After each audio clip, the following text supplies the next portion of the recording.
Baik, 30 sampai 35 menit buat Pak Dr. Iswadi untuk menyampaikan sharingnya.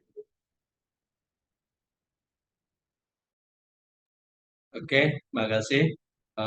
Assalamualaikum warahmatullahi wabarakatuh dan salam sejahtera kita semua. Selamat sore waktu Malaysia ya, selamat sore juga untuk waktu Indonesia. Jadi pada kesempatan ini saya mengambil judul ini bahasa Indonesia sebagai alat komunikasi internasional, kemudian sejarah dan perkembangannya. Mungkin kalau Mbak Nurul atau Nurul ya eh, melihat kenapa bahasa Indonesia kan begitu, kenapa bahasa Indonesia sebagai alat komunikasi itu alat komunikasi internasional.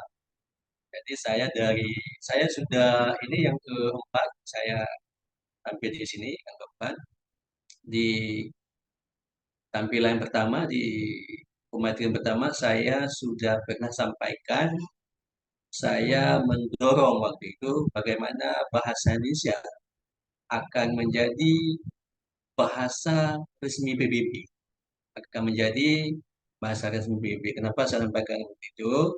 Karena bangsa Indonesia memang bangsa yang besar, punya bahasa daerah itu sampai 705 bahasa kalau di Indonesia. Kalau budaya kita punya 1728. Kalau pulau itu sampai 17.000 lebih. Lebih kurang ya, Indonesia bangsa yang besar. Bukan artinya bangsa yang besar ini kita bicara sombong, bangga, bukan. Tapi memang faktanya Indonesia dari Sabang sampai Merauke itu memang negara besar dan penduduknya juga terbanyak. Kalau dari bahasa, bahasa apa namanya, Indonesia punya kekayaan bahasa nomor dua setelah Papua Nugini. Jadi bahasanya ya lumayan artinya. Kenapa makanya saya di apa namanya tampilan pertama itu saya mendorong bagaimana bahasa Indonesia ini akan menjadi bahasa internasional atau bahasa resmi PBB dengan pertimbangan dari penduduknya banyak.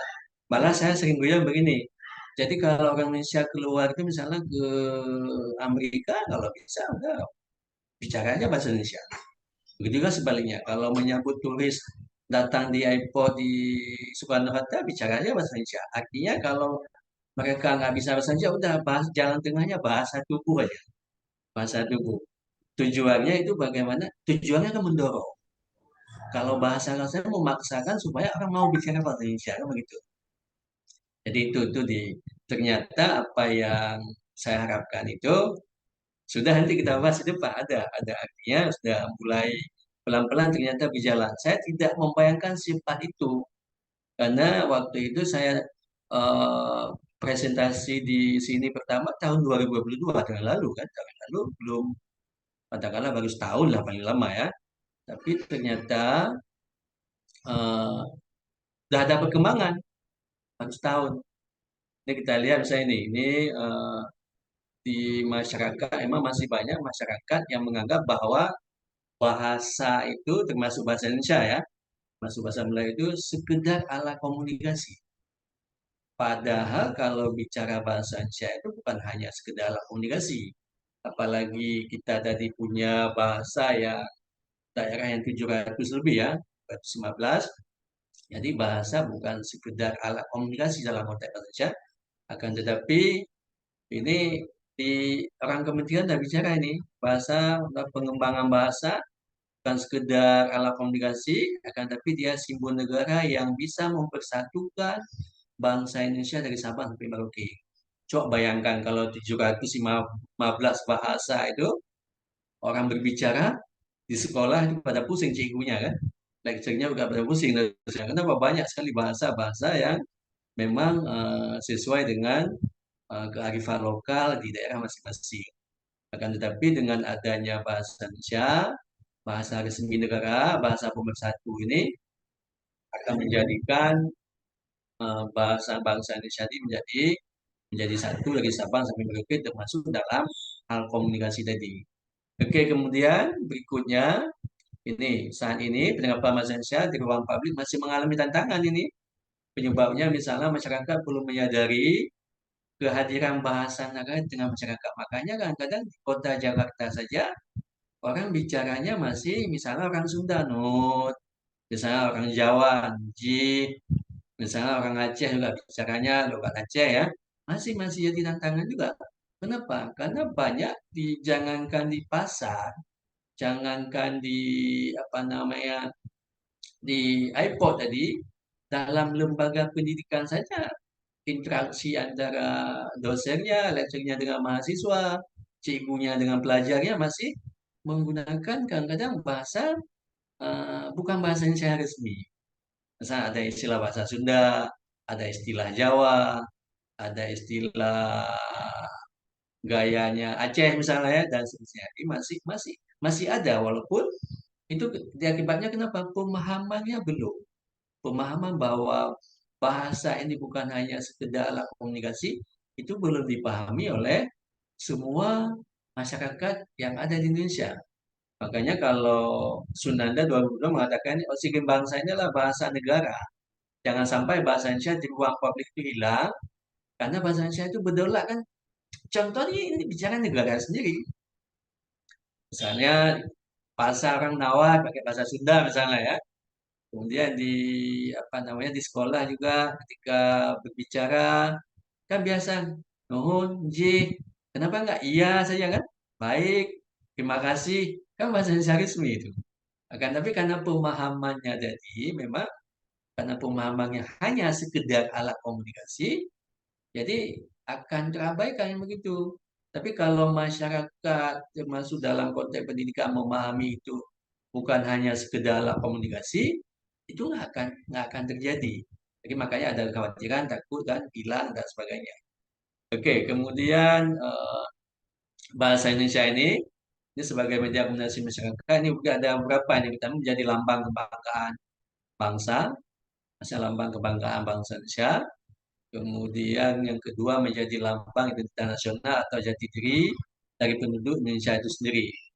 Kemudian yang ketiga ini menjadi alat penghubung antara warga daerah dan budaya yang banyak tadi. Budaya tadi kan ada 1728. Bahasa tadi ada 715. Jadi bahasa daerah ini akan menjadi alat penghubung ya antara warga negara dan budaya. Makanya saya bicara nomor tiga ini teringat pengalaman ke Malaysia nih. Ketika saya di SMK Jitra itu kan, kalau di Malaysia itu mengajar kebetulan S1 saya biologi dulu, biologi. Tapi kalau mengajar biologi Malaysia kan pakai bahasa Inggris.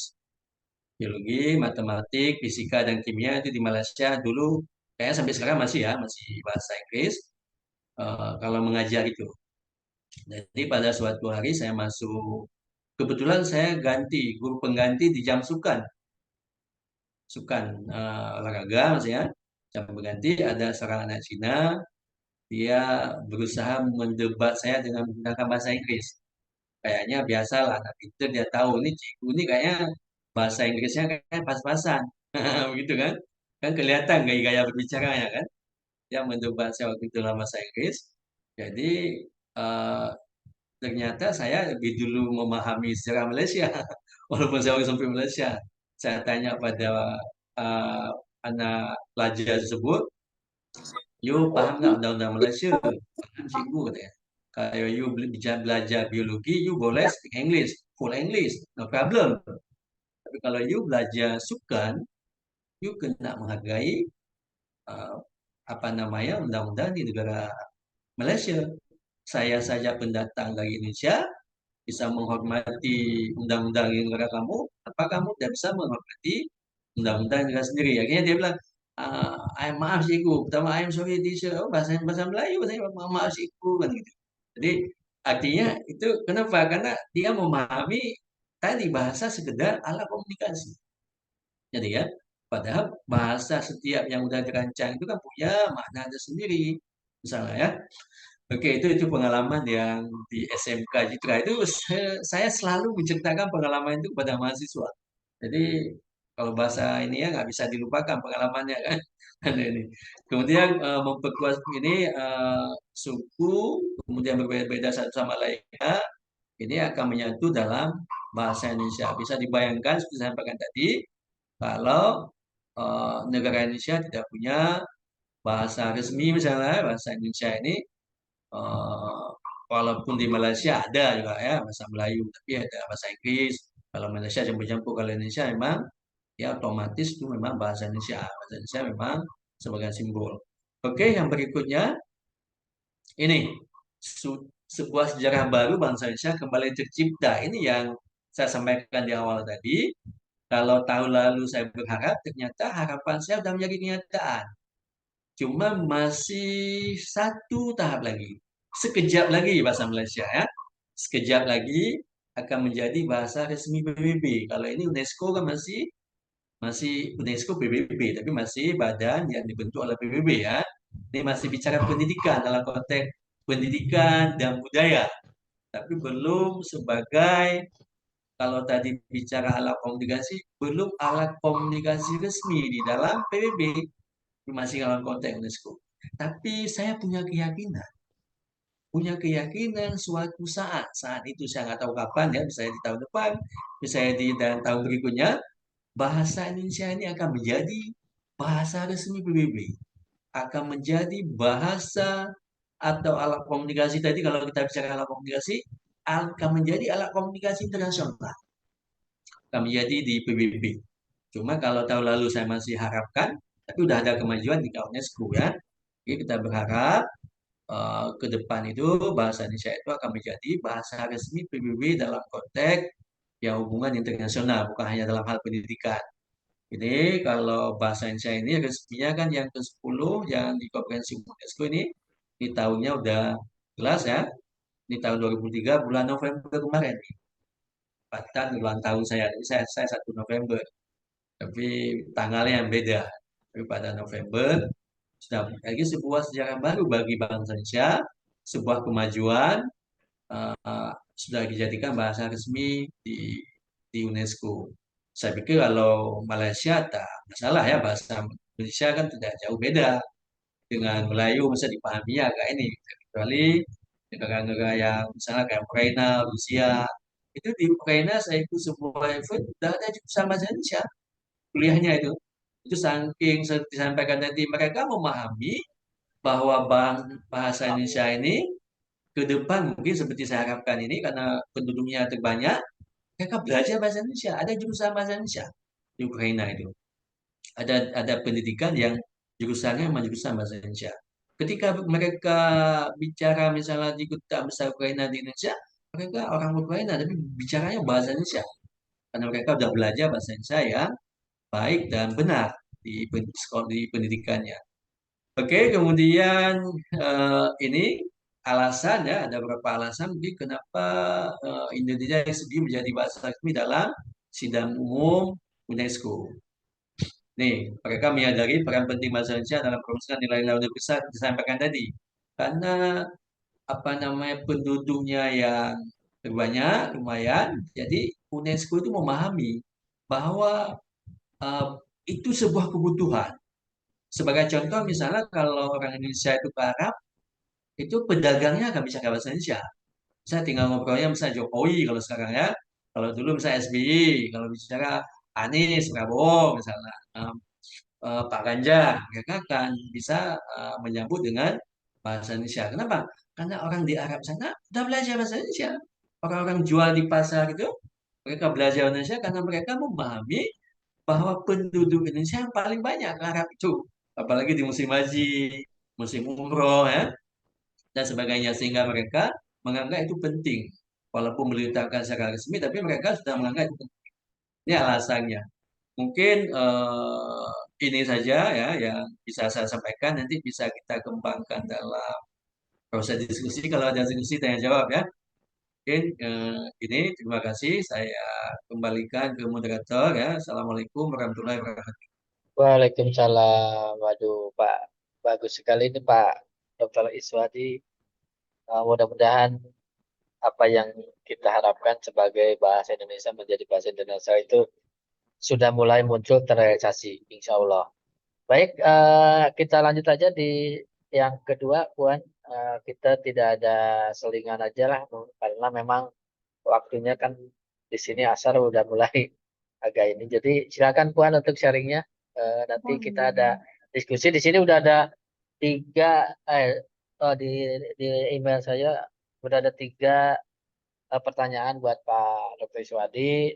Tapi nanti sekalian aja nanti setelah Puan Nurul untuk menyampaikan sharing. Silakan Puan. Okey, baik. Terima kasih. Sekejap ya, saya share dulu. Ya. Alright. Okey. Boleh nampak skrinnya ya? Udah clear, udah nampak clear. Alright. Alhamdulillah. Okay. Saya prepare slides in English. So a little bit lah saya introduce about Al-Bukhari International University. Buat masa sekarang kita dah ada 60 negara yang join Al-Bukhari University. So kita menggunakan bahasa perantaraan bahasa Inggeris lah. Jadi saya akan menyampaikan saya punya diskusi hari ini dalam bahasa Inggeris. Minta mohon izin semua ya. Alright. So basically, as referring to the topic of today, changes and development of language in social context, I'm preparing on the role of technology, how technology actually influence towards the language change in the social context. So a little bit sharing on what we've been experienced here. All right, so let's just begin. So this will be my discussion for today, just 4 points.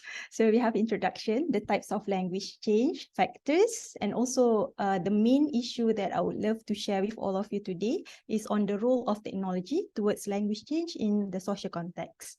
All right, so a little bit on introduction about this diversity in language.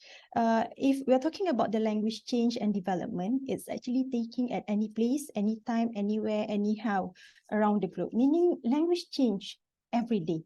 It's actually emerge from time to time. So if looking at the context of Old English and move towards the modern English nowadays, there's a huge changes. We're going to see in terms of the phonetics, the morphology, semantic, and also the syntactic of the language. So basically phonetics pada bunyinya, morphology pada maksud, dan juga semantic, syntactic referring to the grammatical structure of the language. It changed hugely, all right? So there are a lot of reasons that can cause this to happen. So among the reasons might be due to the economy, culture, education, the demographic factors like what been discussed by Dr. Iswadi just now about the Indonesian language, all right, the demographic, because of the dialects, a lot of dialects. So it becomes something like the transition towards the Indonesian language might be difficult for few dialects to actually acquire it. So this is among the factors. All right, so there's a few things that relate to this language change to happen. Okay, we're looking at the types of language change first. So we have the lexical change, which I already mentioned earlier, the change caused by the arrival of the new words in English. New words in English, there's a lot of new words nowadays. We're looking at the context of English. It emerged. Even among the youngsters, sometimes our age cannot understand the words that have been using among them. But we are trying because of this change in language. We have to catch up sometimes. If not, we'll be left out too huge gap between our generation and the current generation. The second is on the phonetics changes, meaning the sound change in terms of the phonological developments. And we'll also have the spelling change when we're talking about this media influence and also in terms of the technology influence, we can see a lot of spelling changes in terms of the language. We know the words, but the spelling sometimes being spelled differently by these youngsters especially, and also have the semantic change, the existing words, but they come with a new meaning. All right, it's no longer similar like what our understanding in our generation. When it comes to the new generation, they have another meaning of the same word that we are acquiring. So there's a gap there. All right, and also there's a syntactic change. Okay, this is the most influential charger that is actually contribute to the formation of the new hybrid identity. Or we can call a mixing of language. What we have here in Malaysia, we have something like Manglish, Malaysian English. Rather than the formal context of English, we have Manglish, a mixture of Malay and a mixture of English a little bit. So we call it as a creolization, which is happening now, very rapid, all right? So the next thing that I would like to highlight is actually on the factors. factors like what been discussed by Dr. Iswadi just now is on the internal factors, meaning in the linguistic part of the Indonesian language, how it changed drastically from time to time. So it's more focusing on the linguistic part of it, where we have phonological change, we have morphological change, we have syntactic change, right? Like in terms of this lexical change, syntactic change, if I put one new words for our sharing today, like the word Sharon, it's a new developed words where it's referring to parents who are frequently shared children info on media social. We're not, there's a specific word to describe that kind of parent. It's called as Sharon. So for me, it's a very new words because I'm not really exposed to the media social advancement trend, the new trend of our youngsters using this word. But then when I heard this word Sharon, I said, is that even a word? Yes, it's a word which is officially used 2023, and it's widely used now, the word Sharon, to describe a parents who love to post about their children in the media social. So they call Sharon. I thought, oh, is that a parents who post something to media social? No, ma'am. It's actually a shorten. We have a shortened word for that, Sharon. Oh, I said, wow, we are really have a huge difference in terms of our introduction of words nowadays. So I'm acquiring it. I try to learn it. So the exposure of the media social really influence a lot when it comes to development and also the change in terms of the English words itself. All right. So that's another factor where we call it as external. More related to the social linguistic part of the language, which might be caused by the contact with other language. That's where we got this Manglish, Singapore English, Singlish, and we also have something like Chinese plus English. They also have their own words, the creolization of the two words. All right. And also, of course, it also been influenced by the culture and also social changes because it's very drastically changed, especially after the post-COVID. We can see the trend is totally different as to compare to the time when the COVID is not happening in the world. All right. And the thing that I would like to highlight is actually the function of the media and also technology. Okay, these play the huge, I would say, factors that actually influence our youngsters today when it comes to language, their language. I'm calling it as their language because they are developing their own language like really drastic. And also, we also have the linguistic innovation. This is something we can say the creativity of the language used. Sometimes we can see from the songs that have been created, even though not even understand the meaning, all right? Because we have a lot of Malaysian song, lagu-lagu Melayu, where they actually mixing up with English language, especially they have their own dialect like Minang dialect, but then when they create a song, they mix between this Bahasa Melayu, Minang, and English, and become a very wonderful song. But then it's become a trend. It become a trend. All right. So let's move on to the main discussion for today: the role of technology towards the language change in terms of the social context. So I'm highlighting the first aspect is on the key aspect of the change itself. So we're talking about the abbreviation and also acronym. We see this a lot. The example that I have here, a mom, all right, this is a two different generation, a mom and also a son, a conversation between a mom and son where the mom asks, hi son, what does IDK, LY and TTYL means? And the son reply, all right, he actually replying to the acronym, the symbol that the mom asked. It means I don't know, love you, talk to you later. But the mom perceived it as a sentence. The mom did not know that each of the abbreviation or the acronym there carries meaning. So the mom replied to that, it's okay, don't worry about it. I'll ask your sister, love you too. So you see the different understanding between the young generation and actually explain the meaning of the abbreviation and also the acronym and how the mother of another generation understand it. So this brevity in digital communication, such as texting and also messaging, actually led to the popularization of abbreviation. Youngsters love to use this, that LOL, BRB. We were like, LOL, laugh out loud. BRB, be right back. and other acronym as well. So these linguistic shortcuts have become integrated into everyday communication. So this actually comes from the written text. But then, because of the wide use of it, we start to hear this kind of acronym and abbreviation being used among the youngsters, something like BRB, TY. TY was like, what's that? Thank you. Or I was like, oh, you just say TY to me rather than in a full sentence, but it become a part of the language now. All right, so we move on to the second aspect where the use of emoji and also the emoticons. This is very famous. I don't even know how to read this, but among them, something like a real communication happens. They're just replying using emoji, using a picture or something. So the rise of visual communication through emojis, emoticons is actually provide an additional layer of expression in digital communication. So in a way, these do carries meaning. I've even searched for it and we find this. So this is WhatsApp is all about. I thought WhatsApp is to type full in sentence in every of the communication that we have. So they can just reply to us with emoji and emoticons to answer to whatever questions that we actually ask them. So meaning this thing become a part of the language, too. All right. It looks surprising, but to be honest, doctor, I don't even know how to read this. All right, it's just a picture for me. For me, it doesn't carry any meanings, but perhaps there actually a meaning behind it in this communication between them.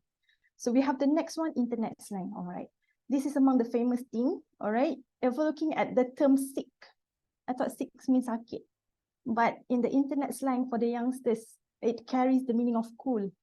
So yeah, that's so sick, meaning it's so cool. Trendy, something that relate to fashion. So we have something like LOL, what's great, the spelling itself changed. So the more, I would say, what actually the real thing happened when they keep using this, it's actually influence their writing as well in academics. But then maybe we should actually say thanks to ChatGPT. Every time they do assignment, they can come out with a very good essay writing, structure of the language, because they can always cross-check with another tools. The advancement of technology really helps our students a lot. But to see the real thing is when we ask them to write on their own the essay. So we can see the problem arise there. So meaning there's actually all these things, the internet slang, the abbreviation actually influence them in terms of writing as well. They cannot differentiate between the academic writing and also the casual writing, also we call as a leisure writing. So this is one of the effects that really obvious. All right. So there's another factors we see as a social media influence. The new words arise among them. They create a new words. The most trending words right now, Gwenchana. Gwenchana, every time to express their sadness, to express their frustration, Gwenchana. Gwenchana is actually a borrowed word from Korea. And now it becomes like official words on the social media platform, which have been used not only by Malaysian, it's also spread across other countries where to express their frustration, they use this term Gwenchana. So we can see how huge is the influence of this media social towards the change of the language. We start to accept new words and we'll try to incorporate it in our own language. So this shaped through the trends and also hashtag. Like what we have here, selfie. Selfie is actually an old word but become official already. To take photo. Every time to take photo, they will say like selfie together.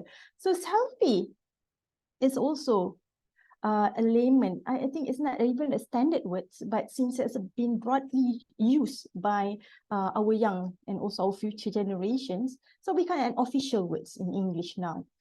All right. So the medium of change, what caused this to happen? We see one of it is because of this gaming and also the visual reality platform. All right, gaming platform now, like Roblox, also they have this what we call as a chat room where they type their text to communicate with one another. So this is where the rise of all this language because of this platform that we have, gaming, virtual reality. So beside this gaming platform, we also have the famous one, the social media platform like Twitter, Facebook, Instagram. All this actually contribute to the development of the slang internet language, meaning the language is being widely used, not only in one country, but it can go across other country as well. So that's how it become trends. And also the messaging app that we have now, the WhatsApp, the Messenger, all these actually contribute to it. So the development of this, what we call the new slang of English.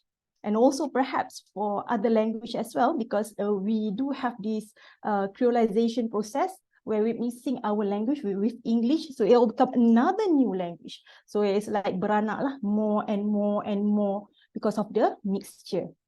All right, so basically for the conclusion, I'm not saying that this technology is something that gives harm to the society, to us, to the generation. Perhaps we can see the good part of it, where it generates the creativity and everything. But somehow, about this linguistic innovation, it also actually challenged the norm of language, meaning the standard language become less and lesser to be used among us. Sometimes over talking with the later generation to compare to our generation, the way they speak and the way we speak is huge different. We use more on standard language, especially when it comes to the academic context. But I see that it become problems where they cannot differentiate to speak in a standard form when you deal with your lecturer and when you deal with your friends. They cannot see the difference because of the widespread of this internet slang,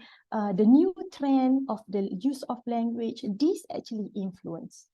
But as we navigate the ever-evolving linguistic landscape shaped by technology transformation that goes beyond word, I'm not saying that I go against it. I do cherish the difference, all right? It's just that something needs to be done to actually help them at least to see the different when and where to use these all slangs and when and where to use the right context of language. So they must have a barrier between it. So I guess basically that's my sharing for today. Perhaps kita ada diskusi nanti, mungkin kita boleh kupas dan ulah lagi tentang isu-isu yang berkaitan dengan this internet slang, semua yang affect our language today. Alright, terima kasih. Baik, terima kasih Puan Nurul. Okay. Silakan dari teman-teman, ada yang mau langsung bertanya, boleh. Sebentar, I stop my sharing. Silakan teman-teman, ada yang mau langsung bertanya sama Pak Dr. Iswadi atau Puan Nurul. Mungkin akan langsung bertanya, silakan. Ada yang mau bertanya? Oke, kalau nggak ada kita akan bacakan aja, ada beberapa email, tapi kita ambil dua-dua saja karena waktu. Jadi sebentar, mana ini?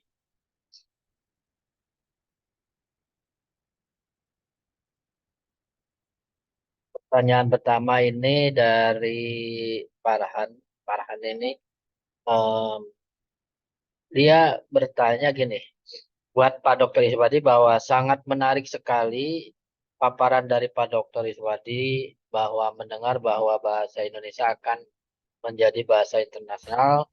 Nah, yang menjadi pertanyaan adalah bagaimana cara menumbuhkan perkembangan bahasa pada mahasiswa atau student yang cenderung tidak memiliki atau kurang memiliki kemampuan dalam mempelajari bahasa Indonesia sendiri. Apakah harus ada penambahan jam pelajaran bahasa Indonesia? Karena selama ini anak-anak mahasiswa atau siswa pun lebih, kalau di sekolah atau di kampus itu lebih menggunakan pakai bahasa daerah yang seperti yang tadi Pak Dr. Iswadi paparkan. Jadi ada yang pakai bahasa Jawa, masih masih campur aduk antara pakai bahasa Indonesia dengan bahasa daerah atau bahasa gaul milenial begitu Pak Iswadi. Kemudian yang kedua, dalam apa nih? Oh, untuk menjadi dasar apa yang menjadi dasar berlakunya regulasi penguatan literasi di Indonesia. Apalagi dalam waktu dekat, bahasa Indonesia akan menjadi bahasa internasional. Mungkin itu dari Ani dari Ani. Itu Pak Iswadi bisa diterima Pak Dokter? Oke, berarti ada dua ya. Ada dua saja. Kemudian yang dibacakan dulu yang pertanyaan berikutnya buat Puan Nurul di sini.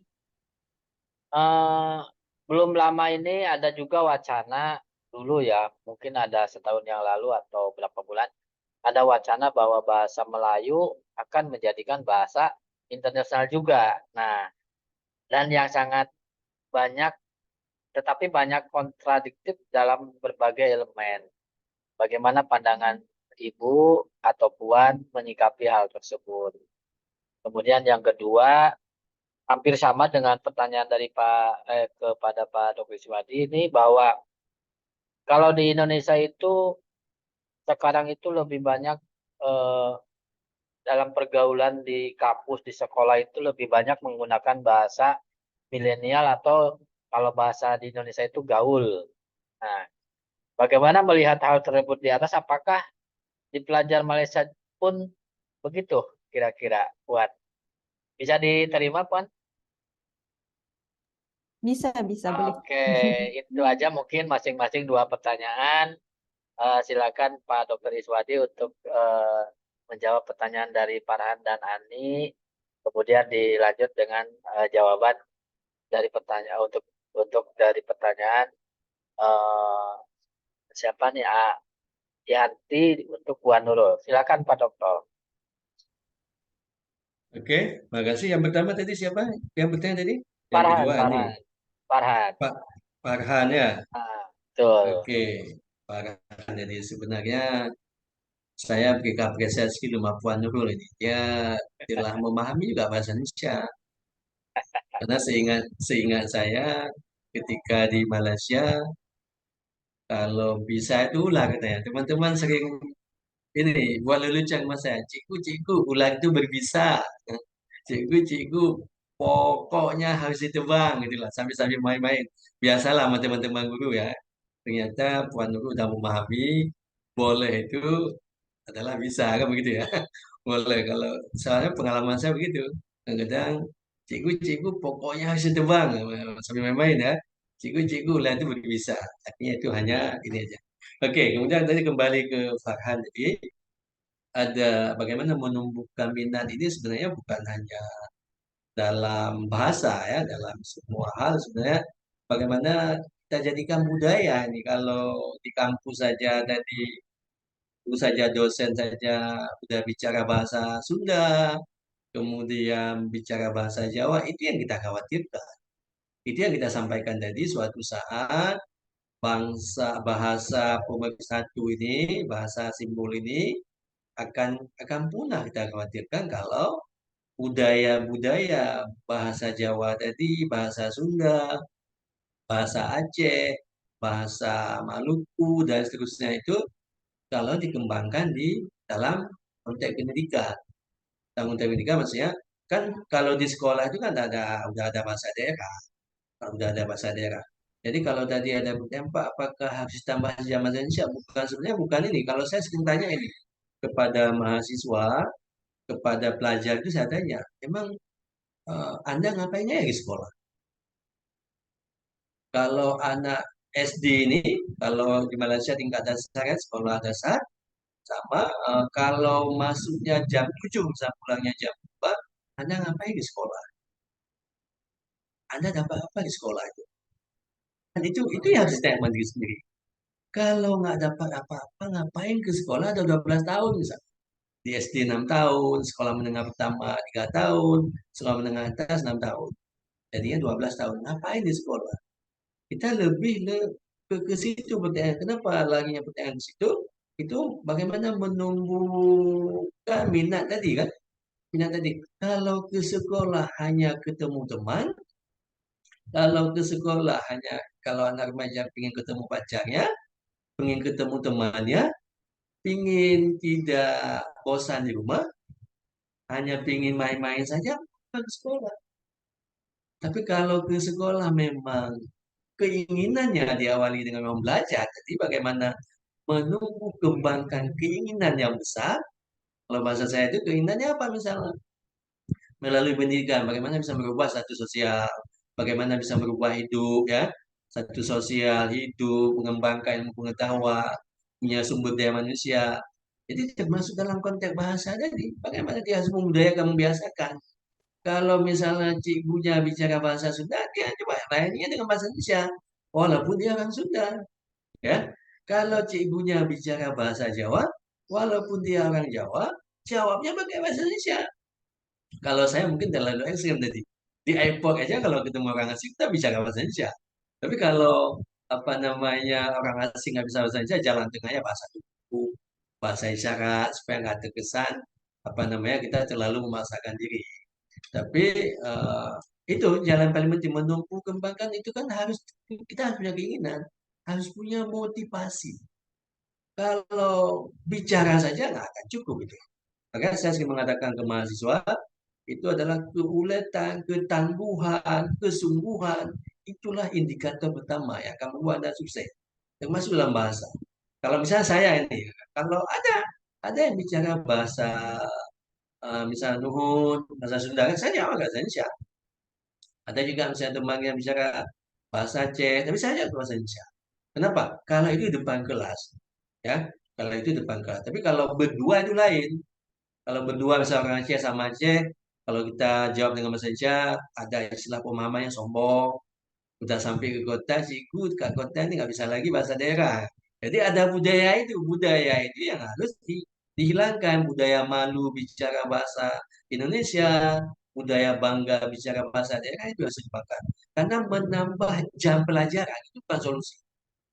Bukan solusi. Kita tambah jumlah SKS bahasa Indonesia 1, bahasa Indonesia 2, bahasa Indonesia 3, katakanlah 6 SKS, nggak akan menyelesaikan masalah bahasa tadi, tidak akan menumbuh kembangkan minat jika tidak ada kesadaran dan apa namanya keinginan dan kesadaran dari generasi muda itu sendiri, apalagi kata moderator tadi di pasar aja, lu bilang bahasanya lu, gua, orang milenial kan. Kemudian dengan bahasa-bahasa komunikasi dalam politik aja, kadang-kadang tidak menggunakan bahasa-bahasa kaidah yang benar ya, dengan bahasa yang benar. Itu saja bagaimana kita membudayakan, bagaimana kita dorong supaya generasi muda itu punya motivasi yang tinggi, punya kesadaran bahwa bahasa Indonesia adalah penting. Sama satu ya. Kemudian yang kedua tentang literasi. Kita harapkan ini nggak apa-apa nih ke episode berikutnya kalau bisa kita bahas tentang literasi. Nggak apa-apa ya. Tapi nggak apa-apa literasi. Literasi itu kan dari apa namanya sekarang kan paling mudah sebenarnya. Apalagi di era digital. Lewat WA Anda kalau Anda mau baca bisa baca. Jadi jangan membayangkan literasi ini Anda harus baca buku cetak, media cetak, nggak mesti begitu. Sekarang kan banyak e-book di Google itu banyak buku malah yang gratis. Yang penting kalau buat tugas itu baca buku untuk referensi, bukan kopas. Makanya saya kadang-kadang ini, walaupun saya juga praktekkan ya, Turnitin, plagiat itu dipraktekkan dalam tanda kutip. Ketika kita kasih tugas ke mahasiswa, kita sampaikan jangan plagiat, jangan Turnitin. Jadi kan kadang-kadang Turnitin juga bisa disiasati, disetting macam-macam. Jadi makanya sekarang bukan angka Turnitin yang masalah ya. Bukan angka itu, bukan angka lagi yang masalah. Tapi kesadaran manusia itu. Kesadaran manusia itu untuk belajar, kalau dia membaca juga begitu. Membaca nggak mesti buka buku yang ini. Coba Anda di WA sambil nonton, sambil tidur, bisa Anda buka e-book. Kalau buat tugas tinggal lihat, baca, tulis, kutip yang benar kan. Bukan hanya kopas. Tapi kalau kita tidak menanamkan kaidah-kaidah itu, walaupun kita wajibkan Turnitinnya, plagiatnya misalnya 15%, sekarang kan bisa disetting. Mungkinkah mahasiswa setting printing, kita juga printing ulang. Ketika kedapatan misalnya printing yang berbeda, mungkinkah kita menghukum, kayak itu bahasanya ya. Karena menghukum itu bukan sebuah solusi, tapi bagaimana memberikan kesadaran, memberikan pemahaman bahwa kalau tadi yang pertama bahasa itu penting sebagai alat komunikasi, kalau dalam literasi bagaimana membaca, menulis itu penting. Menulis itu penting. Apa kadang-kadang kalau orang Indonesia ini kalau suruh bicara ya, kalau bicara orang Indonesia, suruh bicara panjang banget banyak. Coba Anda tulis, pusing dia. Coba kata-kata ini ya. Tapi kalau pakai aplikasi, tapi sekarang kan nggak susah, ada aplikasi bisa kita translate kan. Tapi maksud saya di luar itu nggak pakai aplikasi, kalau bicara panjang banget. Tapi kalau kita minta coba Anda tulis sedikit. Kalau tulis wah lama di historinya. Tapi kalau kita minta pendapat lisan, dia ceramah bisa sampai 3 jam. Tapi kalau minta nulis 2 halaman, bisa 10 hari. Jadi itu yang masalah ya. Yang masalah makanya harus dibudayakan bagaimana dia biasakan menulis dan membaca. Saya yakin orang yang biasa membaca, dia akan rajin menulis. Akan biasa membaca. Ketika dia biasa membaca, rajin membaca, dia pasti akan diikuti dengan rajin menulis. Saya pengalaman sendiri itu.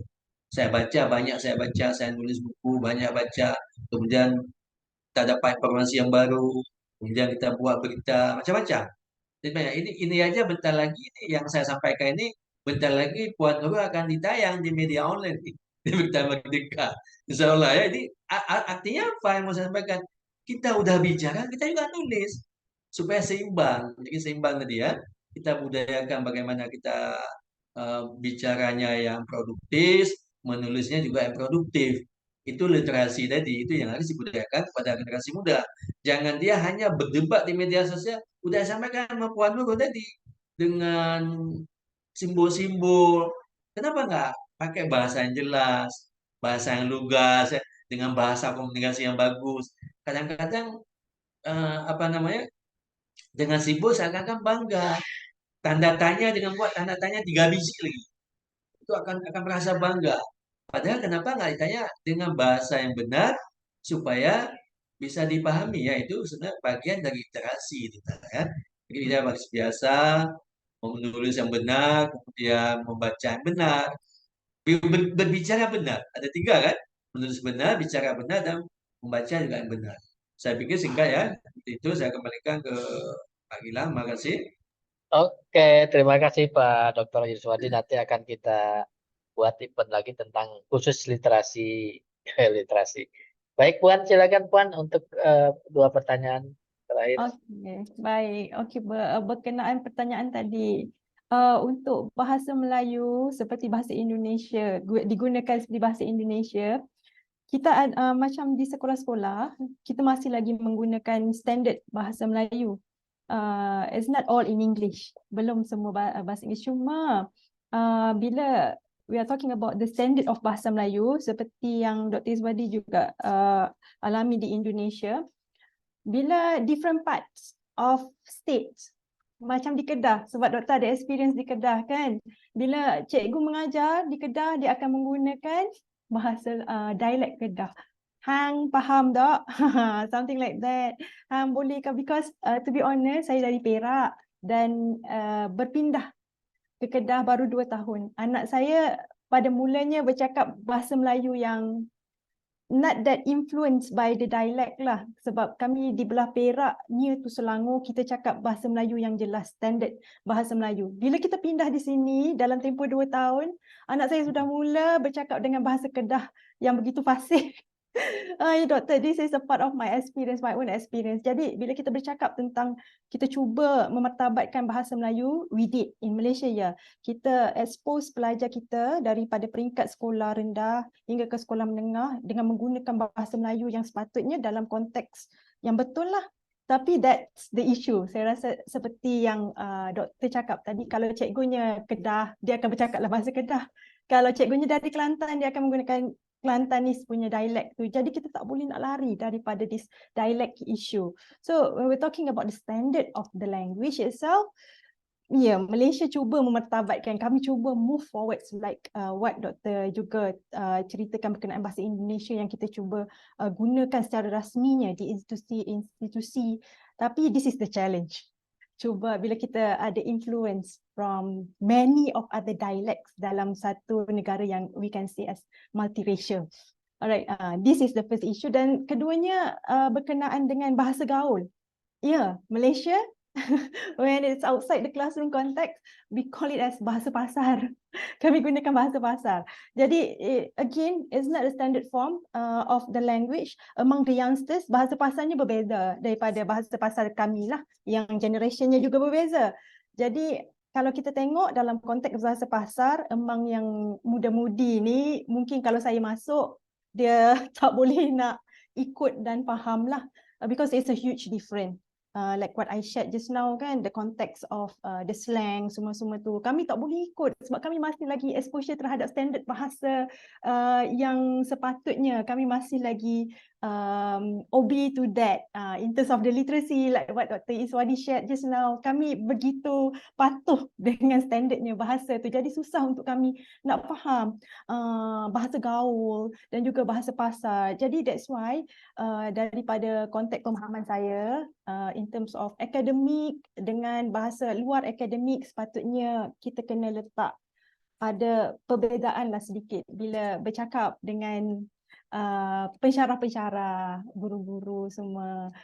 Sepatutnya lebih menggunakan bahasa-bahasa yang standard. Kalau walaupun di luar daripada konteks akademik tu, supaya pemahamannya sampai.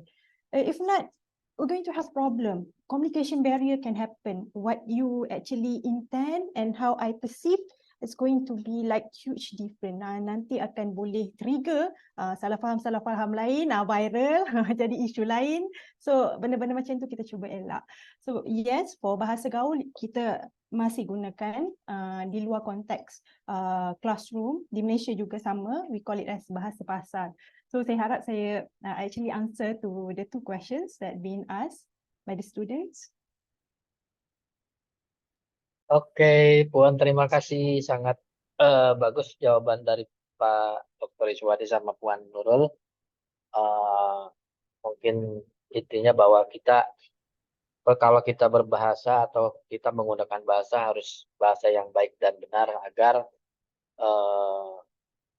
mudah dimengerti ya. Apalagi tadi yang Pak Dokter bilang, kadang-kadang kan di WA itu pakai bahasa isyarat atau pakai emosi ya itu ya.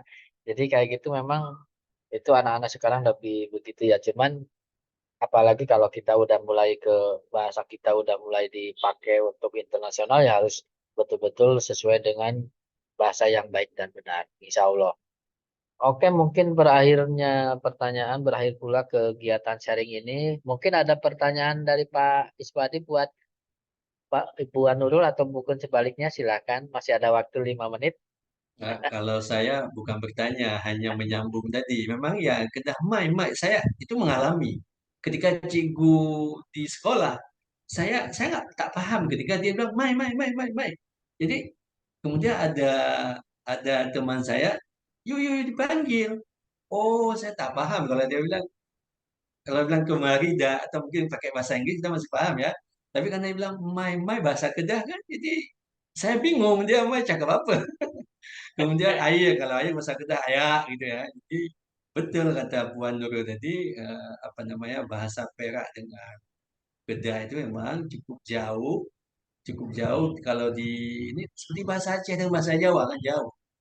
Begitulah pokoknya kalau kita ada Perak. Kebetulan saya Malaysia ini udah ke Ipoh, udah ke Perak. Kalau di Ipoh kan dikit jum. Kalau saya tahu jum itu bukan di Ipin.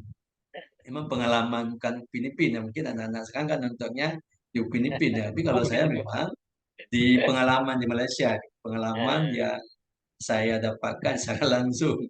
Jadi saya nyambung aja, Puan Nur benar. Jadi di Malaysia dulu, tapi sekarang ya tahu masih Puan juga nggak? Masih ya? Masih kok, masih Masih juga. doktor, sama je, sama. Sama ya. Indonesia Malaysia ini memang pertama serumpun bahasa saya ya. Yang Iya. kedua tetangga, memang budaya juga susah dibedakan, susah dipisahkan juga susah. Ya. Walaupun memang kalau orang Malaysia itu kalau melihat kan, oh ini orang Indonesia, kalau orang pasaran, ya.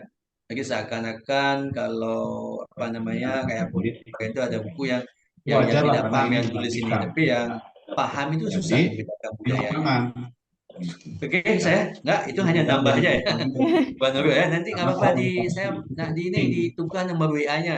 Ada Siapa Boleh. tahu hal-hal yang bila-bila bisa masa saya nak dilakukan kembali ke KPU. Kedah kan, nak Iya, lihat boleh. situasi Ya. Kedah pergi sama keluarga.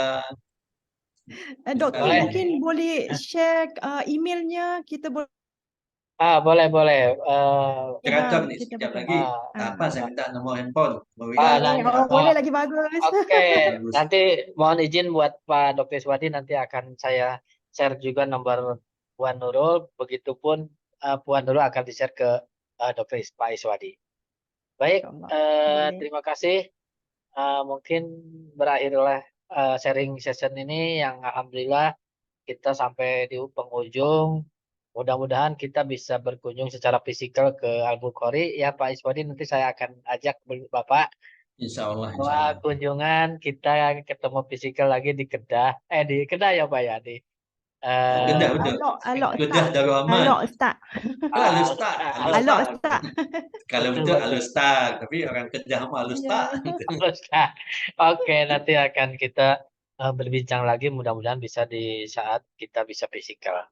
Mungkin saya mohon maaf kalau ada kesalahan, baik itu kata maupun penyampaian. Terima kasih banyak Pak Dr. Iswadi. Untuk Puan Nurul juga, salam buat teman-teman di Kedah, salam buat teman-teman di Desa Unggul. Terima kasih, kita sama-sama lip. Assalamualaikum warahmatullahi wabarakatuh. Waalaikumsalam warahmatullahi